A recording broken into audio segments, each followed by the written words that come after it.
Assalamualaikum warahmatullahi wabarakatuh. Gimana kabarnya semua teman-teman Mazawa? Mudah-mudahan selalu tetap dalam kondisi sehat walafiat ya. Allahumma amin. Sebelumnya Ibu ucapkan selamat menunaikan ibadah bulan Ramadan ya. Mudah-mudahan Ramadan kali ini kita dapat melaksanakan dengan baik dan kita pun dapat menjadi insan yang lebih baik daripada sebelumnya. Allahumma amin. Oke, pada kesempatan kali ini ya, kemarin kebetulan tidak hadir, maksudnya kita tidak belajar bersama dalam makul ekonomi manajerial, dan kali ini kita masuk Ibu gabungkan ya, Ibu gabungkan antara pertemuan kemarin dengan pertemuan sekarang itu kita belajar berkaitan dengan konsep dasar perilaku konsumen, dari dasar-dasar perilaku konsumennya. Nah, untuk teman-teman semuanya jangan lupa juga melaksanakan absen mandiri ya di E-kelas seperti biasanya dan ketentuan yang telah disepakati sebelumnya. Untuk selanjutnya ya teman-teman, silakan mencermati dan menyimak video kali ini, lalu catat hal-hal yang terpenting yang ada dari video ini. Begitu ya teman-teman. Oke, assalamualaikum warahmatullahi wabarakatuh.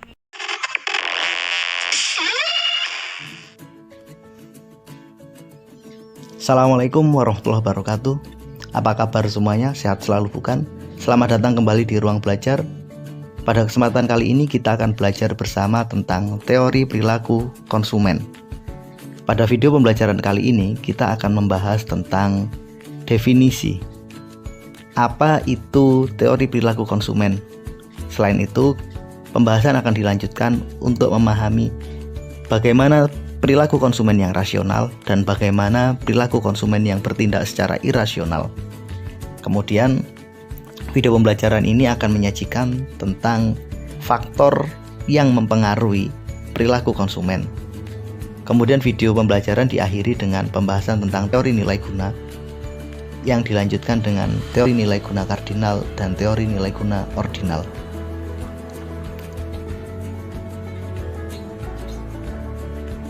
Ketika kita mendefinisikan apa itu teori perilaku konsumen, alangkah lebih baik ketika kita memahami kata yang membentuk dari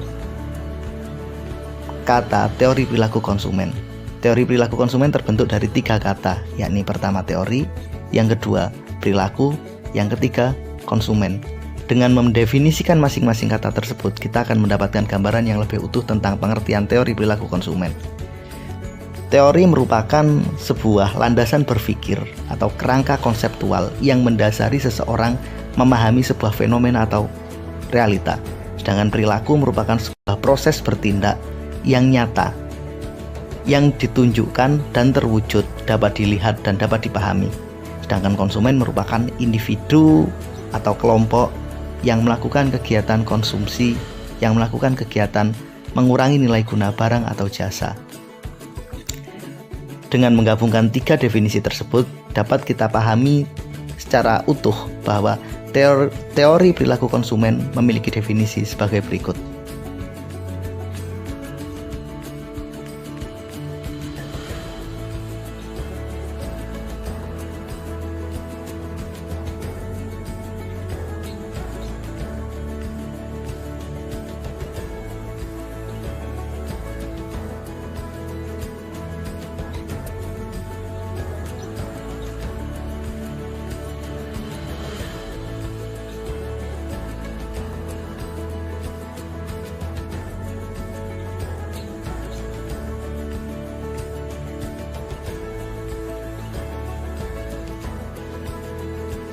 Upaya memahami perilaku konsumen dapat kita lakukan dengan menggunakan 3 sudut pandang analisis. Sudut pandang ini yakni pertama, kita memahami bagaimana perilaku konsumen sebelum konsumen melakukan pembelian. Yang kedua, memahami bagaimana perilaku konsumen ketika konsumen melakukan pembelian. Dan yang ketiga, Apa yang dilakukan konsumen pasca melakukan pembelian? 3 sudut pandang inilah yang digunakan sebagai dasar analisis oleh para pakar ekonomi, sehingga para pakar ekonomi menyajikan berbagai teori perilaku konsumen yang berbeda antara pakar yang satu dengan pakar yang lain. Pemahaman terhadap perilaku konsumen sebelum melakukan pembelian sangat terkait dengan tahapan-tahapan yang dilakukan oleh konsumen sebelum konsumen membeli barang atau jasa. Salah satu tokoh yang sangat terkenal adalah Philip Kotler. Kotler mampu menyajikan dengan sangat sistematis tahapan-tahapan yang dilakukan oleh konsumen sebelum konsumen melakukan pembelian.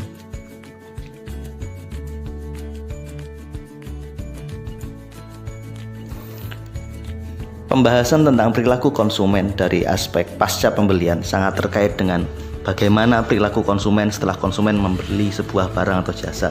Tokoh yang sangat terkenal yang memberikan teori tentang pendekatan konsumen pasca pembelian adalah Hermann Heinrich Goosen. Goosen memulai analisnya dengan menggabungkan 3 variabel penting. Variabel pertama adalah anggaran, yakni terkait dengan berapa banyak anggaran yang dimiliki konsumen untuk belanja, untuk membeli barang atau jasa.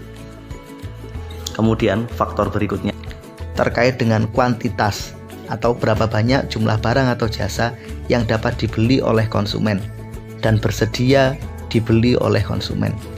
Variabel terpenting adalah aspek kepuasan, yakni terkait dengan ukuran seberapa puas konsumen setelah konsumen menggunakan barang atau jasa. Ukuran ini dibandingkan dengan anggaran yang digunakan konsumen dan jumlah yang dikonsumsi oleh konsumen.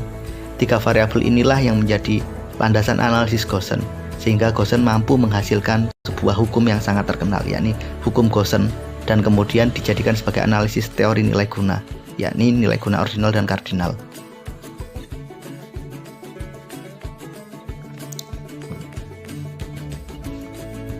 Ada perdebatan menarik yang mencoba memahami sejatinya perilaku konsumen tersebut apakah bersifat rasional atau sebaliknya mereka bertindak secara irasional.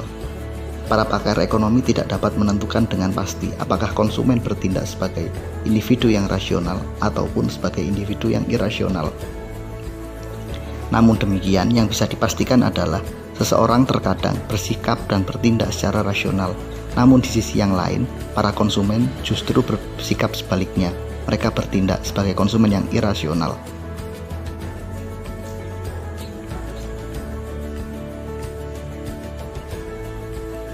Para konsumen yang rasional memiliki ciri utama, mereka sangat berhati-hati dalam melakukan tindakan konsumsi. Mereka selalu mempertimbangkan segala sesuatu yang mereka lakukan. Kelompok konsumen rasional memiliki 4 ciri utama perilaku. Pertama, mereka mengkonsumsi hanya berdasarkan kebutuhan. Mereka selalu bertanya, apakah saya membutuhkan barang tersebut atau tidak sebelum melakukan tindakan konsumsi.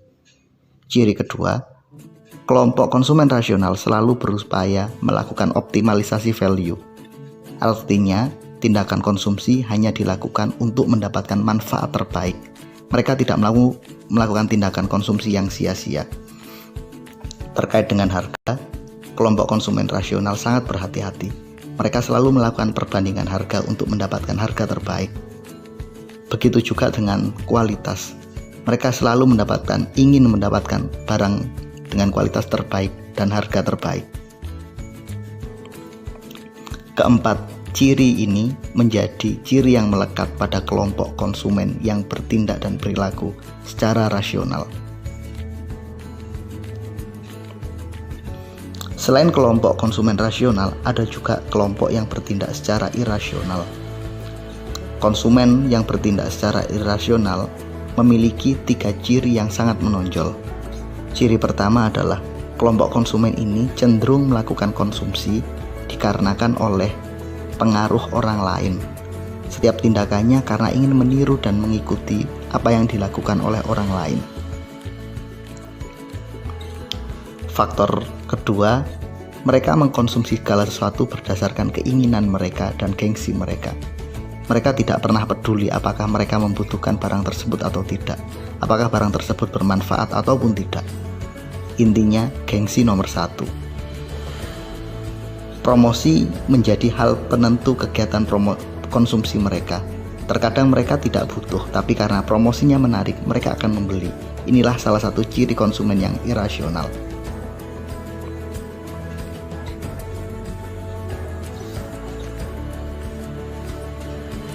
Pertanyaan pentingnya, faktor apa saja sih yang membuat para konsumen tersebut bertindak dan berperilaku?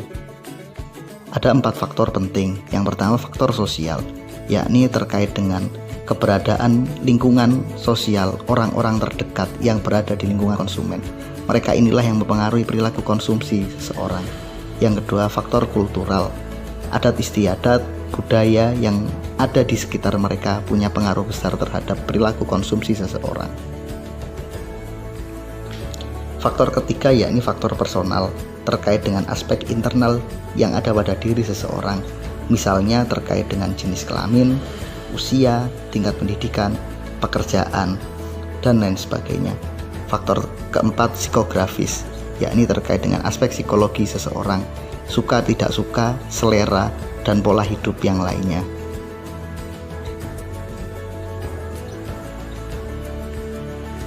Ketika seseorang mengkonsumsi barang atau jasa, mereka akan merasakan apa yang namanya kenikmatan atau kepuasan.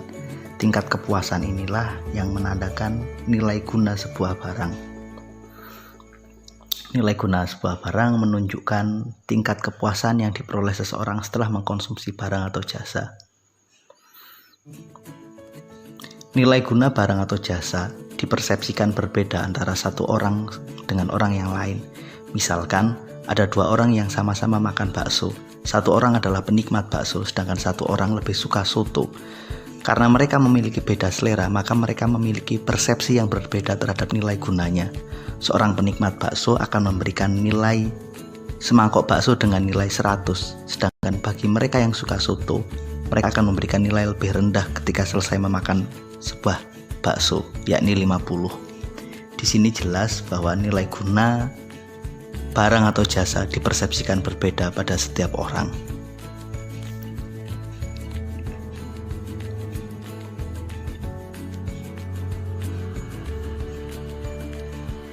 Total utility atau nilai guna total mencerminkan total kepuasan atau kepuasan keseluruhan yang dirasakan seseorang ketika seseorang tersebut mengkonsumsi sejumlah barang atau jasa.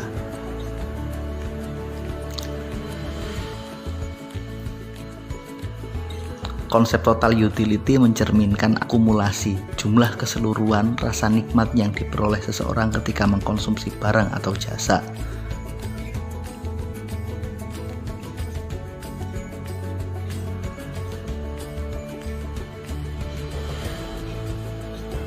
Marginal utility mencerminkan tambahan rasa puas yang diperoleh seseorang pada setiap unit tambahan konsumsi yang mereka lakukan. Di sini jelas bahwa ada tambahan kepuasan yang dirasakan seseorang pada saat ia menambah jumlah konsumsinya. Oke, untuk memperjelas, saya memberikan sebuah contoh. Contoh, Ahmad mendapatkan traktiran 5 mangkok bakso. Setelah makan semangkok bakso, Ahmad ditanya berapa nilai kepuasannya. Ahmad pun memberikan skor tertentu, yakni 80. Kemudian, total utility yang dirasakan Ahmad adalah sejumlah 80 karena masih 1 mangkok bakso. Begitu juga dengan marginal utility-nya. Marginal utility merupakan tambahan kepuasan yang dirasakan Ahmad dari sebelum mengkonsumsi 0 menjadi 1 konsumsi, yakni berjumlah 80. Kemudian Ahmad mendapatkan tambahan semangkok bakso lagi sehingga ia total mengkonsumsi 2 mangkok bakso. Setelah mengkonsumsi 2 mangkok bakso, ia memberikan nilai 100 karena ia merasa sangat puas dengan 2 mangkok bakso tersebut. Akhirnya total utility-nya adalah 180, berasal dari 80 ditambah dengan 100. Kemudian marginal utility mencerminkan tambahan rasa nikmat ketika dia mengkonsumsi semangkok bakso, yakni 100, berasal dari 180 dikurangi 80. Total utility 2 mangkok bakso dikurangi total utility semangkok bakso. Kemudian Ahmad pun melanjutkan ke semangkok bakso lagi. Total sekarang Ahmad mengkonsumsi 3 mangkok bakso. Karena Ahmad sudah mulai merasa kenyang, maka Ahmad pun memberikan penilaian yang berbeda. Ia mulai memberikan nilai yang lebih rendah, yakni 60, sehingga total utility-nya menjadi 80 tambah 100 tambah 60, yakni total 240. Sedangkan marginal utility-nya berasal dari mangkok ketiga dikurangi mangkok kedua, yakni 240 dikurangi 180 menjadi 60. Setelah itu Ahmad mulai melanjutkan untuk mengkonsumsi semangkok bakso lagi, sehingga sekarang jumlah total bakso yang dikonsumsi oleh Ahmad adalah 4 mangkok. Pada saat menambah 1 mangkok, Ahmad merasakan sangat kenyang. Ia hampir tidak mampu menghabiskan semangkok bakso tersebut, sehingga ia memberikan nilai utility-nya 10, artinya sangat rendah.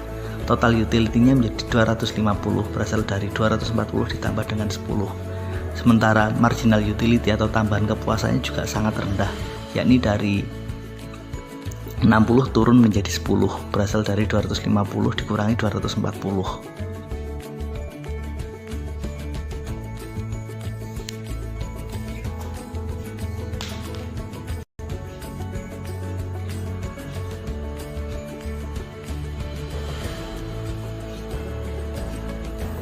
Teori nilai guna kardinal memiliki 5 asumsi dasar. Pertama, teori ini berasumsi bahwa utility atau nilai guna dapat diukur dan dinotasikan dengan nilai tertentu. Terkadang, nilai guna dinotasikan dengan sejumlah uang. Asumsi kedua, bahwa marginal utility dijadikan sebagai alat utama dalam proses melakukan analisisnya. Dalam konsep nilai guna kardinal, marginal utility memiliki peran yang sangat penting dalam melakukan analisis nilai guna kardinal. Yang ketiga, konsumen diasumsikan bertindak dan bersikap secara rasional, sehingga apapun yang dilakukan konsumen selalu penuh dengan perhitungan. Asumsi keempat, bahwa pendapatan konsumen relatif tetap. Kalaupun terjadi perubahan, fluktuasinya tidak terlalu tinggi. Kemudian asumsi terakhir, uang dipersepsikan sebagai sesuatu yang bernilai subjektif. Maksudnya, bagi sebagian orang, uang 10.000 teramat besar, tapi bagi orang yang lain, uang 10.000 nilainya biasa saja. Ada yang lainnya menganggap sedang. Inilah yang dimaksud dengan konsep subjektif. Nilai uang dipersepsikan berbeda-beda antara orang yang satu dan orang yang lainnya.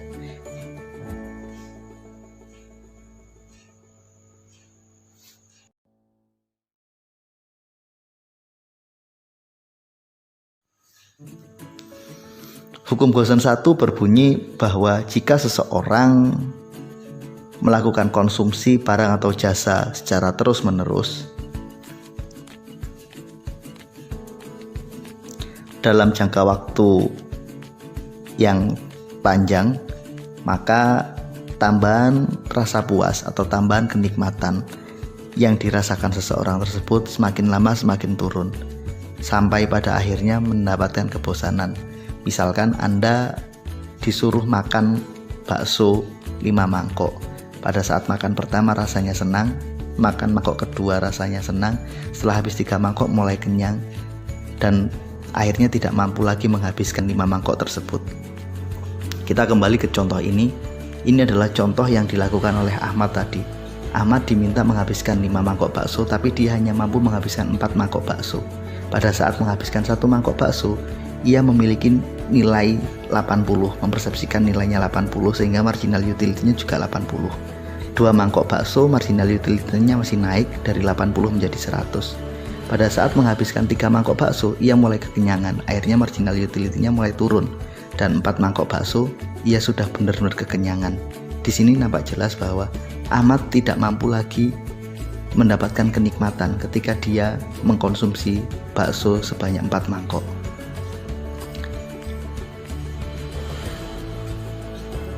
Konsep ini dapat kita gambarkan dalam sebuah kurva. Kurva ini menggambarkan konsep marginal utility dan total utility. Garis vertikal ke atas menunjukkan jumlah atau nilai utility-nya, sedangkan garis vertikal ke samping menunjukkan jumlah yang dikonsumsi. Marginal utility ditunjukkan dengan warna merah, di mana semakin lama semakin turun, sedangkan total utility-nya awalnya naik, mendatar, kemudian juga mengalami penurunan.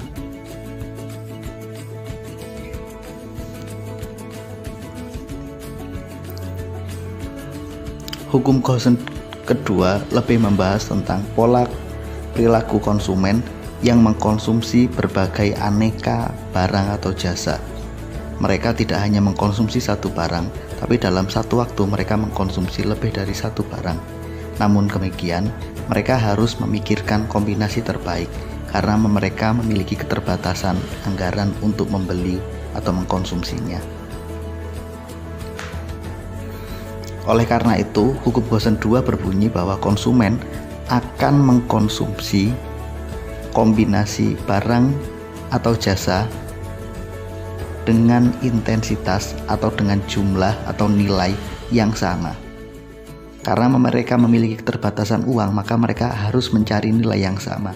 Contoh, misalkan seorang perempuan yang lapar, ia memiliki sejumlah uang, kemudian ia ingin memutuskan untuk membeli semangkok soto, kemudian segelas es jeruk, dan pisang.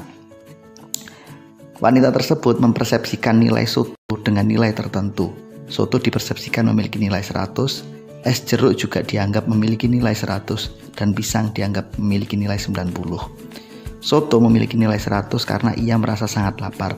Es jeruk juga dipersepsikan 100 karena ia butuh karena haus, sedangkan pisang karena memang dia menginginkannya. Di sini nampak jelas bahwa masing-masing nilai barang yang dikombinasikan memiliki nilai yang hampir sama, yakni 100, 100, dan 90.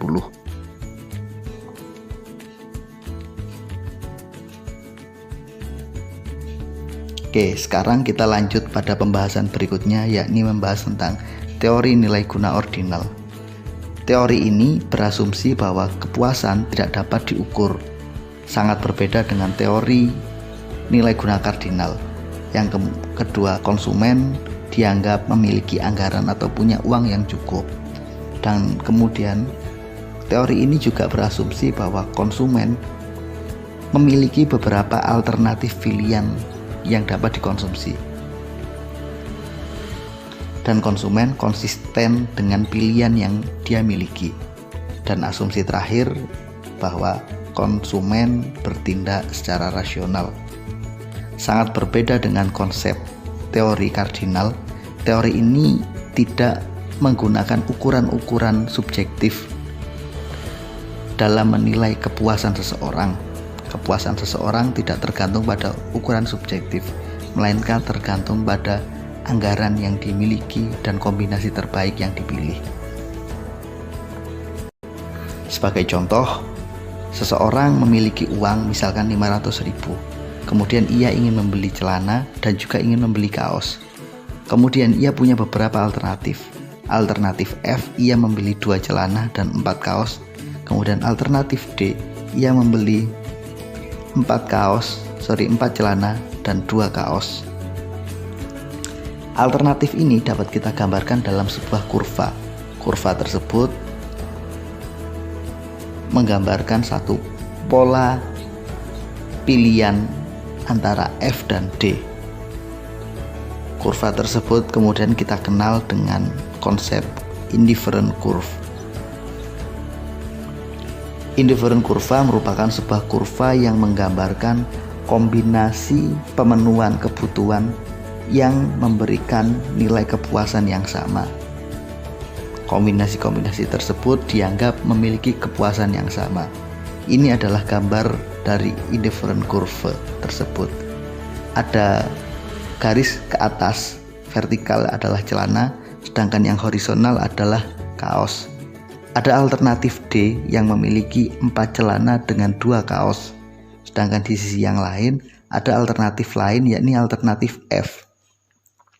Alternatif F memiliki 2 celana dan 4 kaos. Pertanyaannya, di mana titik kepuasan konsumen? Kepuasan maksimal konsumen diperoleh jika alternatif yang dipilih dengan anggaran yang dimiliki sama. Ini sebuah gambar, ada garis anggaran yang Rp 500.000 tadi, di mana ada 3 indifferent curve, yakni ALT1, ALT, dan ALT2. ALT2 berada di bawah nilai anggaran, yakni lebih kecil dari 500.000, sedangkan ALT1 nilainya lebih tinggi dari 500.000, jadi konsumen tidak bisa membelinya. Maka yang paling objektif adalah ia memilih kombinasi pada ALT yang sama dengan nilai anggaran, yakni ALT saja. Di sini kita memperoleh sebuah gambaran bahwa kepuasan tertinggi konsumen dirasakan ketika pilihannya sama dengan anggaran atau uang yang dia miliki.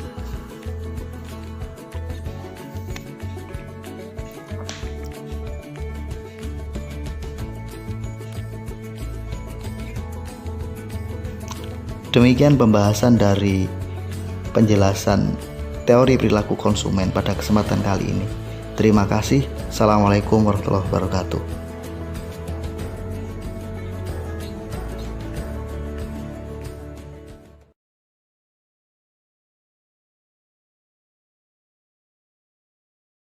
Selanjutnya silakan teman-teman jawab 3 pertanyaan ini ya. Nanti silakan jawaban teman-teman ditulis tangan dan kirimkan jawaban teman-teman melalui e-kelas. Itu ya, ada 3 pertanyaan.